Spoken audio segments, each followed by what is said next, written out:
What's up? Natanggal na natin yung coil. Kailangan na lang ipalabas.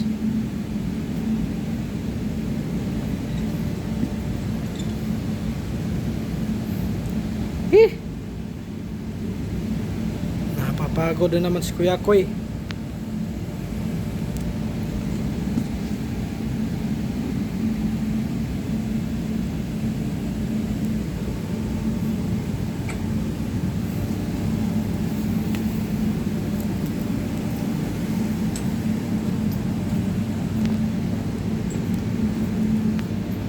Yung mga bulb natin naka-close na.